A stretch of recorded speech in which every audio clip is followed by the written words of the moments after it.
안녕하세요. 기술사 최영봉입니다. 이번 시간에는 TWB 공법에 대해서 한번 알아보겠습니다. Tailor Welded Blank라는 공법입니다. Tailor Welded Blank, TWB는 서로 다른 두께, 강도 또는 재질의 금속 판재를 성형 전에 용접해서 하나의 블랭크를 제작한 후 프레스 성형하는 기술입니다.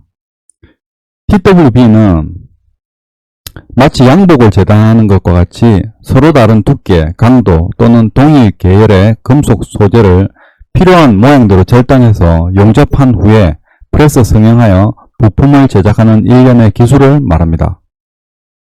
TWB는 서로 다른 두께, 강도, 재질의 금속 판재를 용접하여 하나의 블랭크를 제작하는 기술이며 자동차 차체에서는 주로 서로 다른 강종 또는 두께의 강판을 레이저 맞대기 용접하는 방식이 널리 사용되고 있습니다.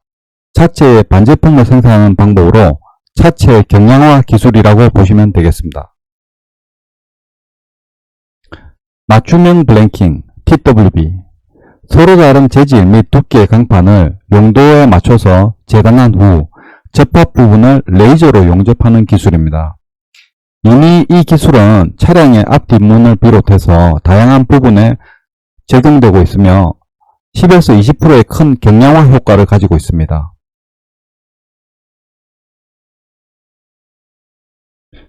같은 재질 용접과 이종 재질의 용접의 차이를 보시겠습니다. 동일 재질은 용접이 쉽습니다. 강판, 알루미늄, 스테인리스. 이 경우는 용융 온도와 열팽창 개수 등이 비슷해서 용접이 비교적 쉽습니다.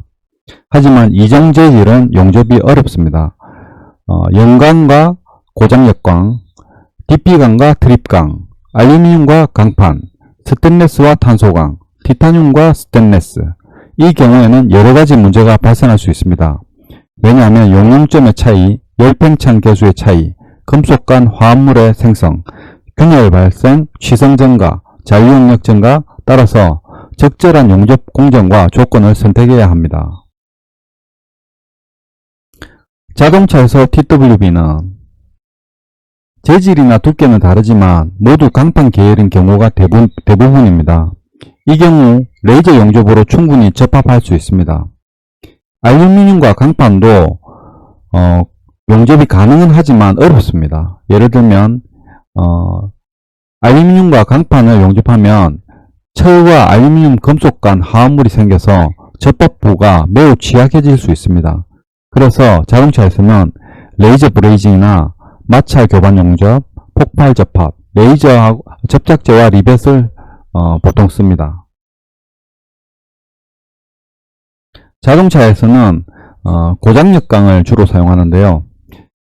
고장역강은 단계가 일반 연강, HSLA강, DP강, 트립강, CP강, MS강, PHS 핫스태핑강으로 단계별로 되어 있습니다. DP강은 듀얼 페이저라고 해서 페라이트 조직과 마르텐다이트 조직이 두 조직이 함께 존재하는 강판을 말합니다. 특징으로는 강도가 높고 성형성이 우수합니다. 그래서 충돌 시에 에너지 흡수 능력이 크고요. 자동차에서 가장 많이 사용하는 게 DP강이라고 보시면 됩니다. 주로 도어 인너나 프론트 레일, 사이드 멤버, 크로스 멤버, 플로어 패널에 사용되고 있고 대표적인 DP 강종으로는 DP590, DP780, DP980, DP1180이 있습니다. 최근 자동차는 대부분 DP강, 트립강, PHS를 많이 사용합니다. 그리고 트립강인데요. 트립강은 Transformation Induced Plasticity, 변태 유기 소성이라고 해서 변형될수록 조직이 변합니다. 이 조직 안에는 페라이트와 베이나이트와 잔류 오스테나이트가 존재합니다. 성형하면서 오스테나이트에서 마르텐자이트로 변합니다. 다시 말씀드리면 늘어나면서 강해지는 강이라는 말입니다. 장점으로는 변신율이 높고요. 성형성이 뛰어납니다. 그리고 충돌 안정성이 매우 우수하고 균열이 잘 생기지 않습니다. B필러나 프론트 사이드 멤버, 크래시박스, 휠 하우징 등에 사용되고 있습니다. 이 원장은 DP광과 드립광을 비교해 봤습니다. 참고로 하시면 되겠습니다.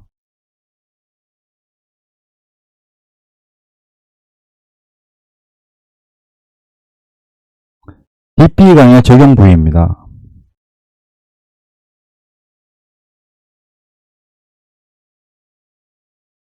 각종 강종 소재의 적용 부위입니다.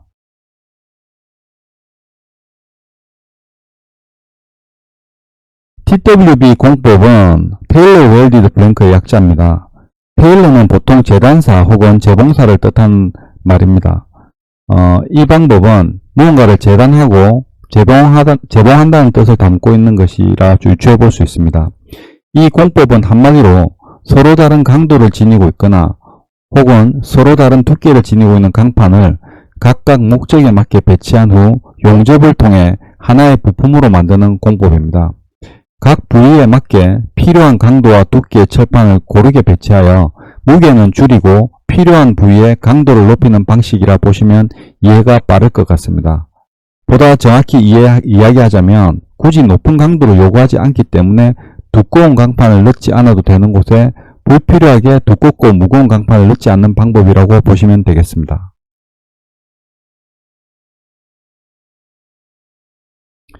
예전에는 충분한 강도를 확보하기 위해서 하나의 부품에 들어가는 강판의 강도나 두께가 모두 일정해야 했습니다.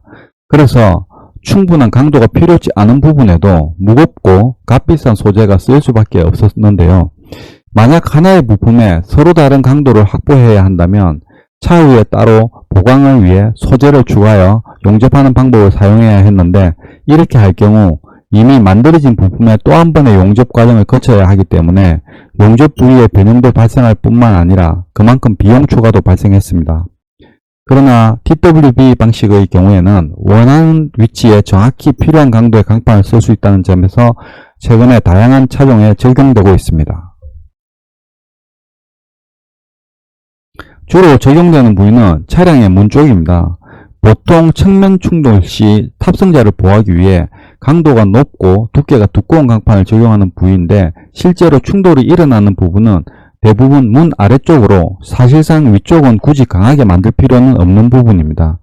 전통적인 방식이라면 문 전체를 강하고 두꺼운 강판으로 만들어야 했겠지만 TWB 방식으로 도입된 이후에는 원하는 부위에만 두껍고 강한 강판을 넣고 나머지 부분은 무게를 줄임으로써 차량 전체의 무게 절감까지 꾀할 수 있게 된 셈입니다. 제작 과정을 보시면 우선 프레스 성형을 하기 전에 필요한 부위에 원하는 두께와 재질이 서로 다른 강판을 재단에 배치합니다. 그리고 이것을 레이저로 성형 용접해서 결합하는데, 이 과정은 흡사 양복을 재단할 때 가봉하는 과정과 비슷하다고 할 수 있습니다. 레이저 용접을 통해 가봉을 마친 후에 이를 금형에 넣고 프레스 성형해서 원하는 형태의 부품을 만들어내는 것이 바로 TWB 공법의 적용 방법입니다. TW 공법을 적용하게 되면 이점이 아주 많습니다. 우선 무게를 줄일 수 있다는 점이 가장 큰 이점일 것입니다. 통상적으로 같은 부품을 기준으로 하였을 때 15에서 25%가량의 무게를 줄일 수 있다는 것이 이 공법이 지닌 가장 큰 장점입니다. 또한 일반적인 경우 보강을 위해 추가 작업이 더 필요하지만 이 공법은 정확히 필요한 부위에 원하는 강판을 적용할 수 있기 때문에 추가 보강 작업이 필요하지 않다는 것도 제조사 입장에서는 크나큰 장점이라고 할 수 있습니다. 그리고 추가적으로 불필요한 소재의 낭비를 막을 수 있으며 생산 속도도 매우 빠르다는 이점을 가지고 있습니다. 이 자료는 모터스포츠 칼럼니스트 박종재 씨께서 올려주신 인터넷 자료를 참고로 했습니다. 지금까지 TWB 공법에 대해서 알아봤습니다. 감사합니다. 금융기술사 최영봉이었습니다.